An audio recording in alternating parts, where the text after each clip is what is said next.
Assalamualaikum warahmatullahi wabarakatuh. Waalaikumsalam warahmatullahi wabarakatuh. Alhamdulillahirabbil alamin. Wassalatu wassalamu ala asyrofil anbiya'i wal mursalin sayyidina wa nabiyyina Muhammadin wa ala alihi wasahbihi ajma'in. Jadi di sini setelah kita jangan terlalu awas. Jadi orang akan menjawab apa yang Ustaz Ghorani tanyakan aja. Jadi untuk lebihnya aku bisa datang dari Kabupaten Pembahasan. Perkenalkan, nama Ulun Ahmad Maulana. Ulun lahir tahun kelahiran 2001. Jadi menghayat nama Tuhan.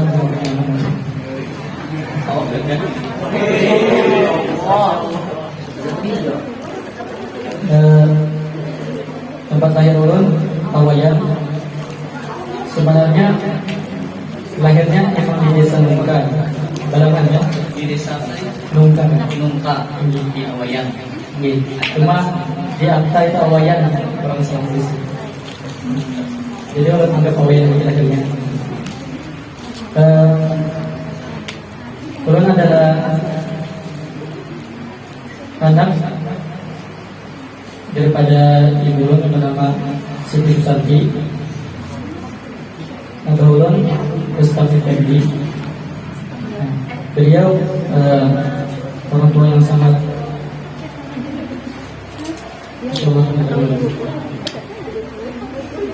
jadi dalam keadaan atau kondisi orang tua ulun yang anggaplah kayak orang awam ya, orang awam itu semuanya awam. Beliau tetap mendukung ulun apapun pilihan ulun gitu. Nah, itu akan berlanjut ke riwayat pendidikannya. Luar biasa beliau ini sejujur kuitan sangat memikirkan pendidikan anaknya sampai beliau ini anak masuk di sini pun abahnya dulu lupai ke sini. Kalau kita kan sudah benar-benar pulang kemana sekolah sulaman lagi ya, beliau ini aku udah sampai nambah sini. Ya nabi sana kita start. Nah kemudian kalau kita tanyakan juga pendidikan lahir tahun salah.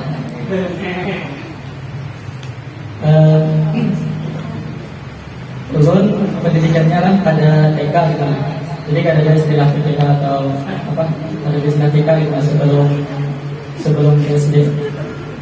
Nah jadi setelah lahir skip 6 tahun. Ya, kemudian pada siswa pada umumnya itu masuk SD. Sekolah yang pertama itu adalah SD. Dan itu ada di belakang rumah ulun SD Nungka namanya. Kalau Awayan pernah berjalan itu ke anak teman tinggi itu tahu pasti Bertaradui gitu desa Nungka yang ada bendungannya gitu. Itu tahu. Dia tadi sekolah SD kan yang pertama. Kemudian sekolah menengah awal ya. Lanjut ke MTS. Nah, jadi dari situ sudah apa ya? Sudah ada pelencengan gitu kan. Pada ke SMP lanjutnya. Nah, langsung ke MTS kan. Selanjutnya pendidikan yang ketiga SMK. Kembali lagi ke arah umum. Nah, jadi kayak gini kalau susunannya telah zigzag pada sebelahnya. Nah, jadi ini pertama SD, kemudian MTS, setelah MTS SMK, SMK 1 Paringin. Kemudian setelah SMK baru ke STIQ Alfa Muntai. Nah jadi beliau ini ternyata riwayatnya sebelumnya SD, MTS, SMK umum itu malah. Jadi itu sebenarnya adalah sentuhan bagi kita yang kita sekolah pondok. Beliau umum latar belakangnya tadi bisa hafal Quran biasa. Kalau orang pondok itu mau menghafal Quran sebenarnya lebih mudah. Kenapa? Karena pada saatnya bisa makna Al-Qurannya tahu, catat ya hafal. Tapi beliau ini SMK, jurusan apa beliau kemarin? Teknik pilot, nyebutnya. Ya, itu apa? Elektronik yang bisa mau kayak salon-salon gitu kan. Jadi gawiannya tuh ya kurang lebih kayak sound system, sistem listrik, yang melambung. Kadang pernah juga kayak alat elektronika itu meledak. Gawiannya kayak itu. Jadi latar belakang ilmu, tapi bisa visual. Jadi kalau orang pesantren kan bisa belajar karena dia bahasa Arabnya, bisa mengajinya bagus di pesantren. Tapi beliau ini dari SMK, jadi luar biasa. Kan? Perlu kita kagumi beliau. Kemudian kenapa jadi sampean mau ke STQ apa? Tujuannya dicari siapa sih? Siapa ya?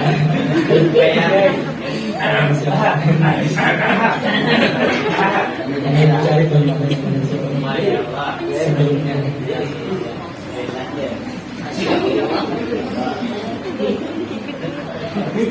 Kenapa jadi ke STQ? Ada ke ulang, ada ke apa? BIN, kah? Sedikit bercerita, sebenarnya pas masa-masa UN atau kelulusan di SMK itu punya 3 arah tujuan. Yang ketiganya itu belum nyatakan gue kalau misalnya lupa di sini ke sini gitu. Kalau lupa di sini ke sini. Nah, jadi ketiganya itu jadi cadangan lah, dibagi 2 dari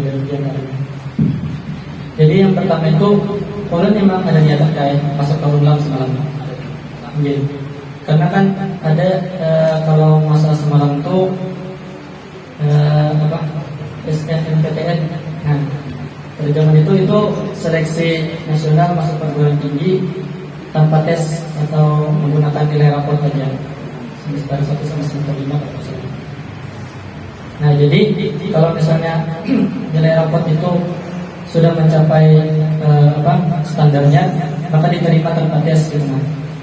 Dan semalam lu sempat mendaftar di sana, memilih jurusan teknik informatika dan dinyatakan lulus. Nah, itu waktu itu belum ada STQ membuka pendaftaran, belum ada. Nah, saat itulah ada kebimbangan dari orang tua ulun. Kenapa biar aku melepas kampus favorit di Kalsel ini loh? Penlam itu kan masuk kampus favorit kan. Ya. Di antara banyaknya kawan-kawan dia kita mendaftar bersusah payah ikut tes, kada diterima, yang menggunakan nilai rapor saja diterima gitu nah. Apa tidak menyesal gitu nah kemudian harinya sia-sia gitu nah, apa ibaratnya itu istilahnya kada sayang lah meninggalkan nyata-nyata sudah lulus gitu nah. Sedangkan STQ waktu itu kan belum ada pendaftaran, belum ada pembukaan pendaftaran. Dan itu pun belum ada keraguan di hati. Tadi kan lulusan SMK gitu kan, apakah bisa lulus juga itu dari STQ? Nah, jadi kan sempat bimbang ya semalam itu. Ya walaupun begitu, ulun kawal itu nama bujuk orang tua ulun, bahwasanya sebenarnya ulun merasa cukup lah sudah di bagian setelah itu dari dunianya. Saatnya kita ulun untuk pendidikan akhirat, pendidikan agama lah. Karena kan SMK itu sudah mulai beranjak dewasa gitu. Sedangkan kita kan kalau misalnya beranian aja, kuliah beranian aja gitu nah, otomatis kan akhiratnya tuh nanti kan ngalih kita menentunya gitu. Nah, jadi dimulai dari situ barang gitu nah, dari habis SMK barangnya karena kita mencoba mendekatkan diri kepada Allah. Luar biasa, beliau tadi melepas dunia untuk akhirat jalan. Ini motivasi yang luar biasa, insya Allah ada dari warung jual. Kalau ini kita dapatkan dari beliau. Kemudian kenapa ada niat anak menghafal Quran? Ada niat.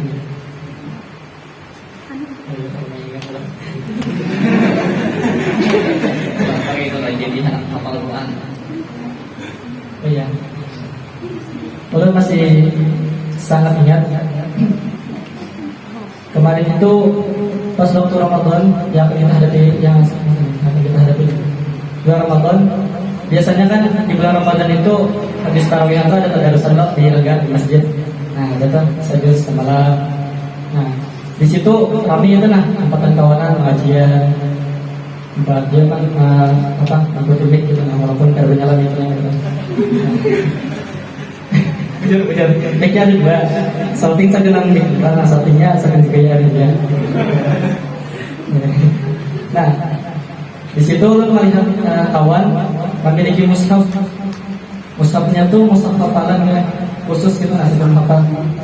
Menurut itu mushaf saya Pak, bentuknya banyak penasaran kan? Nah, dari situ ulun buka gitu punya kawan. Otomatis kan orang tuh bertanya itu kemudian hafal Quran juga kan?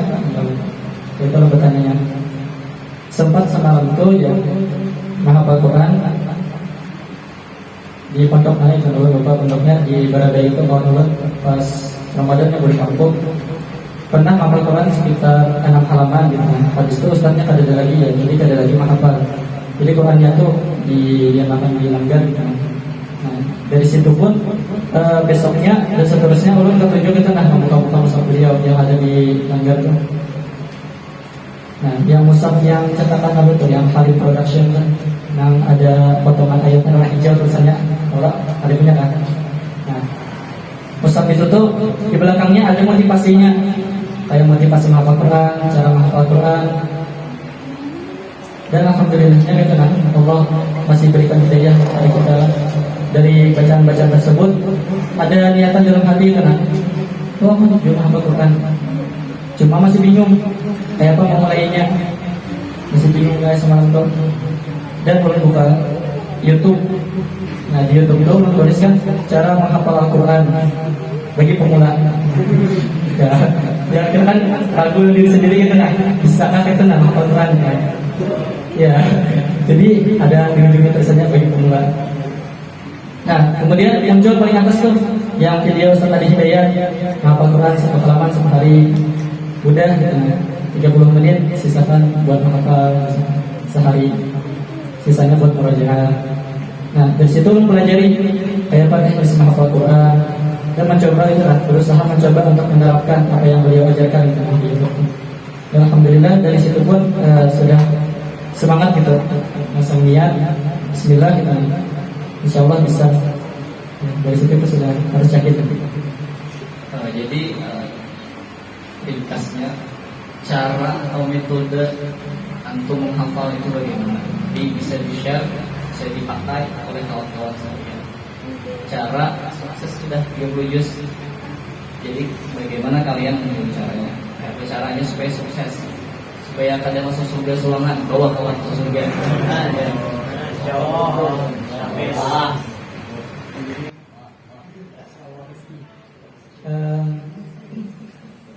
Untuk metode itu sebenarnya setiap orang itu punya metode masing-masing.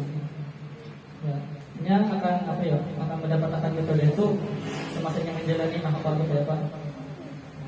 Ada yang menghafal Quran misalnya, waktu ini kada cocok misalnya menghafal malam, dan kada kawal awas yang menghafal, tinggal kita aja. Nah, berarti metodenya sikit-sikit.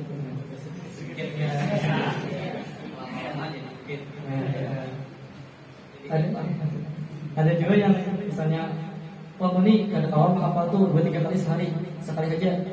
Nah, dari sekali itu banyaknya menghafalnya. Di waktu mana pun kita cepat kita menghafal Quran. Misalnya sebelum subuh, aku sebelum subuh ini kena kencang menghafal, bisa dapat 1 juz. Misalnya di luar subuh misalnya ada dapat 1 ayat. Nah, berarti manfaatkan waktu di sebelum subuh itu untuk menghafal Quran.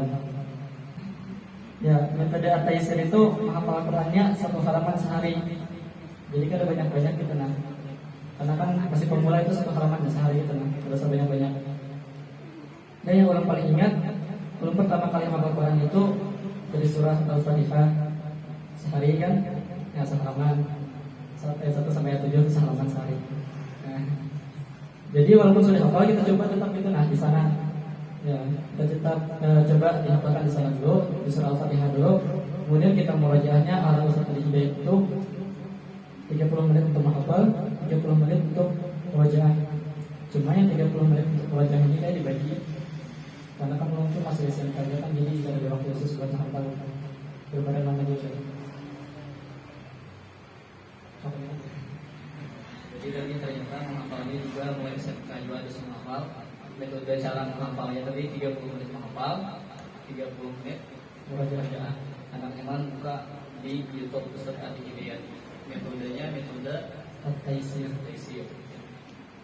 Kemudian apa rintangan atau halangan yang pernah dialami semasa menghafal Quran sampai sekarang itu adalah yang bisa yang kekurangan duit kah, kesulitan duit kah, atau apa? Adalah Untuk rintangan itu pasti ada, semuanya itu pasti ada rintangannya. Ya, karena mungkin kan kita tuh mendapatkan sesuatu yang sangat kita dambakan tanpa ada perjuangan.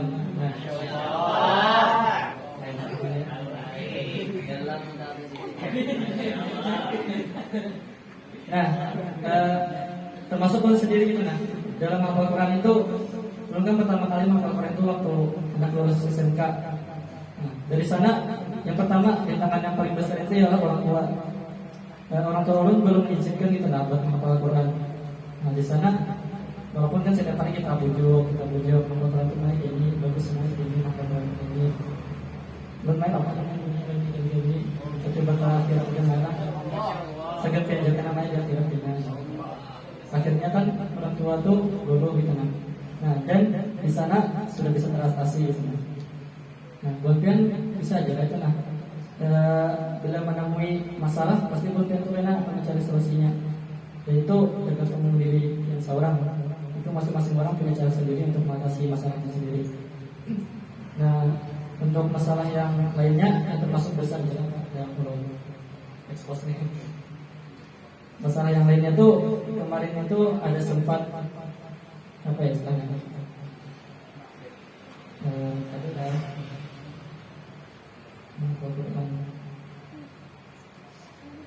masalah binian ya.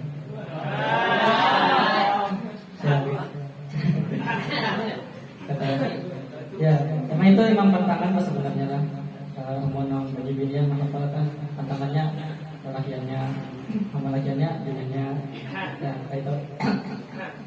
Nah, di sana tuh sempat ada masalah atau cekcok yang mana orang sempat kayak ada binian nyanyi. Nah, ini bagian sedikit lah. Apa itu? Saya kira sebenarnya itu masalah juga bagaimana binian nyanyi ada bawa jauh dari seorang.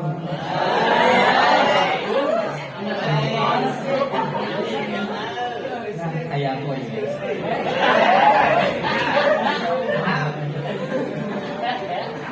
Nah, tapi cara biniannya mendapatkan anaknya ini salah itu di mana? Inya tuh hendak memfitnah si lakiannya sekira dikawinkan orang tuanya. Nah, di sana tuh sempat apa ya?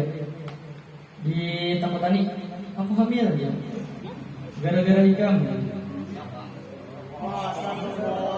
Pelaporan sama orang tuaku ya.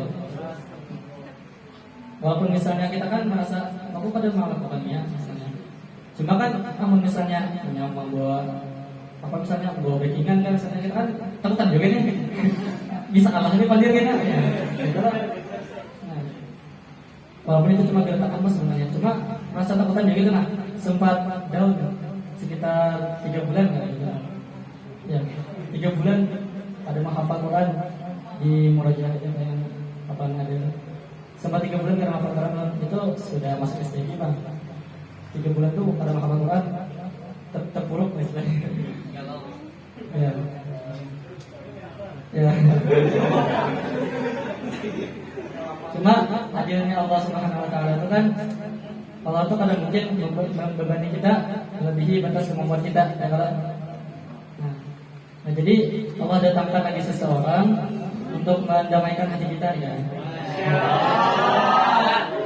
Nah, jadi hati itu sudah apa sudah tenang, sudah sakinah, sudah damai, baru bisa lanjut lagi ke yang apa.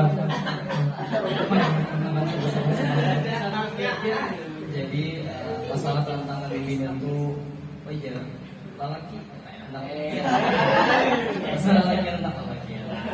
Nabi Yusuf pun tantangan luar biasanya di dunia beliau sama juga apalagi oleh Muhammad juga. Nah kemudian kita nih sebenarnya insya Allah kan ada isi penyakit obatnya ada di rumah sakit yaitu kuler. Nah bisa kuler. Ada yang kulernya sedikit, ada yang kulernya kadang-kadang aja, ada yang kuler banget gitu loh. Dan game ya dia. Nah jadi bagaimana mengatasi kalau misalnya timbul kulir apa? Bawa berjalankah, bawa menyanyikan, bawa menyakitkan atau bagaimana dia kulir? Bawa mantingan. Biasanya kulir ini muncul mulai kita tuh kurang doyan. Ya, doyannya tuh terbagi ada kayak. Jadi waktu buat malas-malasannya tuh ada. Nah, dan juga melakukan maksiat itu bisa mengolah kulir juga. Dan misalnya kita ini merasa hari ini nah, banyak misalnya perjalanan melihat inian, mata pada penjagaan misalnya. Ujung-ujungnya mata kita ini kulir juga itu nah diletakkan ke Quran. Otomatis kan kita pada khawatir sama Quran bila lagi berdosa itu. Nah, jadi bisa jadi gitu nah kulir yang ada nih saking banyaknya kita dosa gitu nah. Jadi solusi yang paling bagus itu ialah kita perbanyak istighfar. Itu dulu yang pertama. Ya.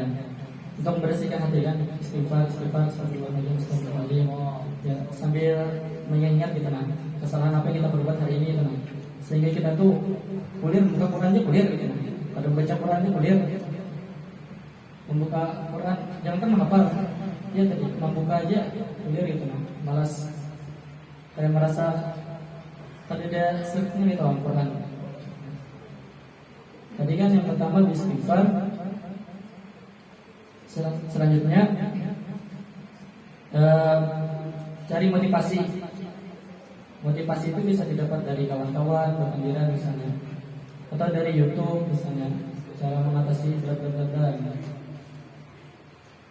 Dari situ kita sudah tahu kan, setiap kali masalah atau kuliah itu bisa teratasi, insya Allah bisa aja. Yang penting kita tuh harus yakin dulu tujuan kita ingat dulu tujuan kita itu nah apa tuh tujuan awal kita. Misalnya dalam hafal Quran kita persempit aja pembahasannya.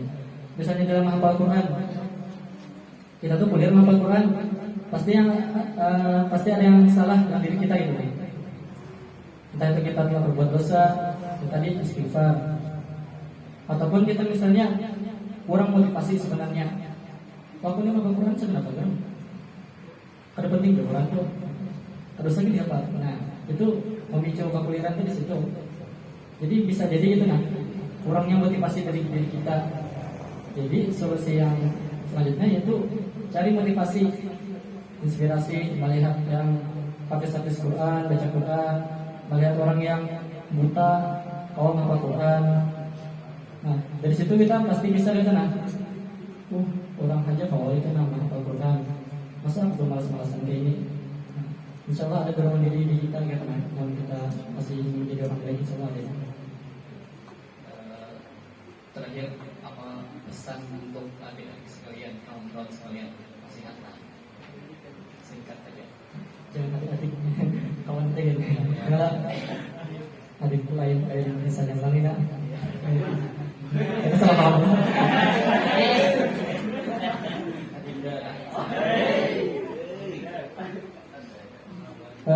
Pesan ulun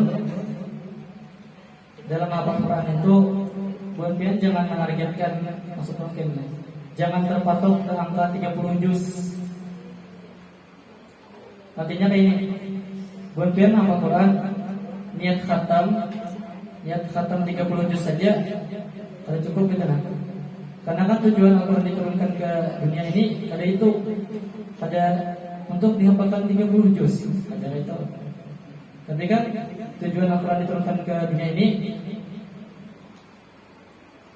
surah Al-Baqarah ayat 185. Syahrul Ramadan alladzi unzila fihi al-Qur'an hudan lin-nas.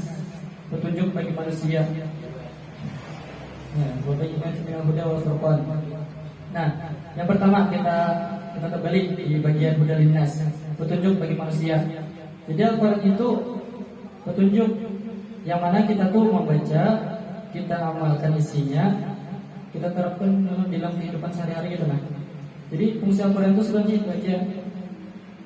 Nah, karena kan kita tuh kadang mungkin juga misalnya dalam beraktivitas itu sambil buka Quran ada kawan. Nah, jadi dari situlah niat akan menghafal Quran untuk mengamalkan.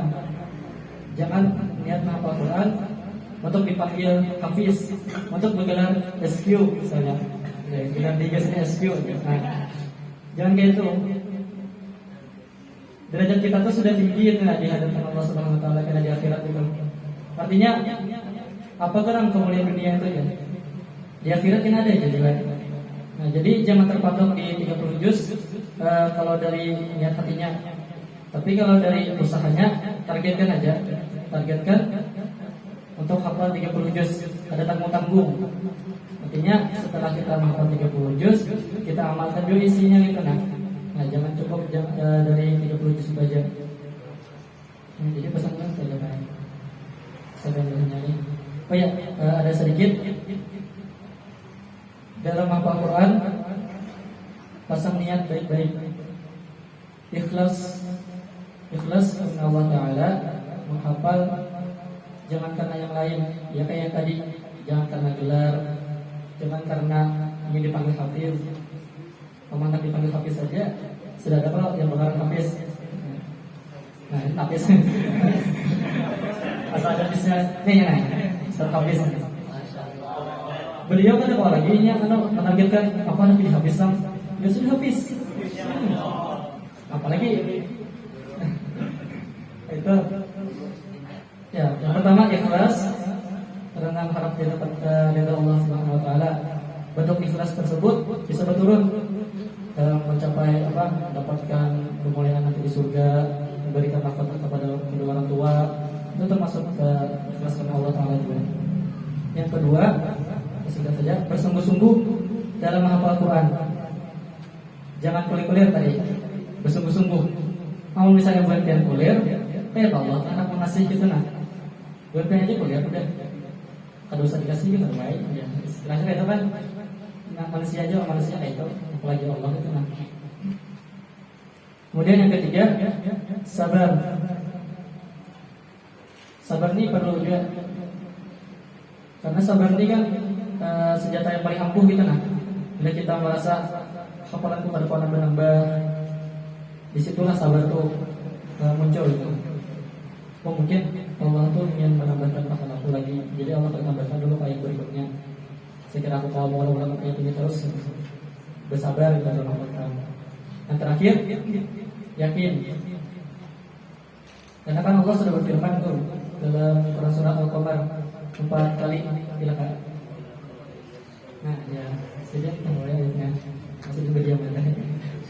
Walaqad yassarnal Qur'ana lidzikri fahal min muddakir.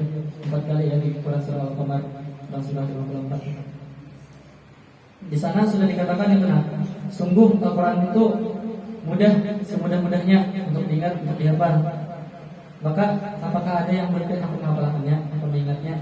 Jadi kembali lagi kepada diri kita, apakah kita hafal gitu nama mengambil kemudahan tersebut atau ada? Jadi semua pilihan itu tergantung dari pilihan seorang. Cuma yang pasti Allah itu sudah janji dengan lafaz. Nah, itu kalau buat yang belajar nahu, ilmu nahu, ya sama Ustaz Akmal. Nah, buat yang belajar situ, itu namanya taukid. Ya, mana Allah itu sudah bertaukid, artinya sangat-sangat ditekankan bahwa yassarnal Qur'ana lidzikri. Mudah bilang, jangan menyebut kali. Apa Quran itu mudah? Itu harus saya pada diri sendiri. Kalau boleh menghafal Quran itu mengalih-alih. Bila sudah sampai situ, kalau belakang ya Pak.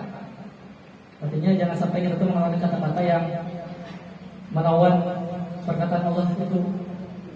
Mana Allah sudah berkata mudah, janganlah kita menyambat susah. Ya, mungkin itu aja lah. Sedikit menambahkan juga cara mengatasi sulit menghafal itu juga adalah dengan mencari cara lain. Misalnya kita biasanya kan menghafal tuh baca ulang. Jadi kalau misalnya kayak itu lambat masuknya, cari cara lain, tes baca artinya. Nah situ. Misalnya kalau 2 baris ayat menghafal, potong setengah ayat dulu. Bila kadang wajah hafal, jangan dikasih bawa guling dulu. Biasanya seperti itu. Kalau susah hafal tuh berubah guling. Kalau ada debaca sebenarnya baterai belum masih panas, dipaksa hafal karena Allah. Karena kalau guling bisa dari cara-cara yang lain bisa. Atau kadang kalau kayak itu juga putar murattalnya rancaki. Kalau aku biasanya seperti itu, keadaan murattalnya ada tapi tilawahnya. Misalnya halaman ini sampai ayat ini lambat hafal, cari orang mengaji tilawah maka ayat itu putar beberapa kali itu bisa kita dapat menghafal lewat lagu. Karena kalau kita menghafal dengan membaca dengan arti bisa kita dengan lagu. Jadi cara-cara mengatasi pengalihan menghafal. Cara mengatasi kuliah itu dikarasi. Sebenarnya kalau kita kuliah bergabung dengan kuliah tambah kuliah. Kita kuliah bergabung dengan yang 7 game ya tambah kuliah. Kita kuliah bergabung dengan kawan yang suka jalan-jalan tambah. Nah, jadi caranya itu kita karasi. Jadi kita gabung dengan orang yang rajin gabung. Minimal kita guring di higanya tuh kan, insya Allah tahu buat tuh anak kita rajin. Pak seorang guring di higa orang rajin. Berbaik cilak itu mengaji. Insya Allah terbuka hati untuk membuka walaupun sekumat guring pulang asal terbuka. Itu cara salah satu mengatasi kuliah. Kalau aku dulu biasanya ada awal yang mengajar di sini organisasi ini. Terabas sudah hafal nih, lapangan dah. Jadi aku berteriak di waktu itu juga kawan-kawan ya kan. Bangun langsung, aku udah bisa hafal. Bangun gitu, tangan angkat ke atas, bangun lagi hafal lagi. Karena si diri seorang ibu aku sendiri, jadi kita harus memanggil diri kita karena si ucap itu. Karena mimpiku dulu ingin menjadi ustadz di Pondok Pesantren Amin yang hafiz Quran. Jadi seperti itu. Artinya kita mematahkan seperti ini kan bila baca kitab itu ya Quran yang paling hafal. Kayak seperti itu ya. Bahkan kalau kita baca kitab tuh udah lagi hafal Quran. Jadi satu halaman bisa 5 menit, 2 halaman 10 menit. Karena kita sudah paham. Jadi itu tips tambahan daripada saya. Kemudian ada di terakhir penting disampaikan ini kan ada kata-kata seperti itu. Jangan nambah hafalan dulu kecuali sudah lancar. Setuju? Itu bagi orang yang rajin. Tapi jangan orang kuliah makan-makan. Kenapa nggak restoran? Dulu lancar menuju satu jadi kan juga naik juga. Nah jadi yang sebenarnya yang ada murid ini menghafal habis 1 juz kadada lalu mengulang itu yang dicela. Kalau kalian menerapkan yang metode aturan di sini dan di kiri, insya Allah itu tergolong orang yang lalai. Ketika kita habis 1 juz itu wajib kita ulangin 1 juz. Ujiannya tuh minimal 12,5 sampai 1 juz saja boleh naik. Jadi katakan kewajiban kita itu hanya murajaah, hanya mendarasi. Kelancaran itu adalah pemberian Tuhan. Kelancaran itu anugerah Tuhan. Banyak kawan-kawan itu ibaratnya istilahnya apa ngarannya nih. Melancari ada sampai kubur. Sekali duduk mulai subuh 30 juz semarian.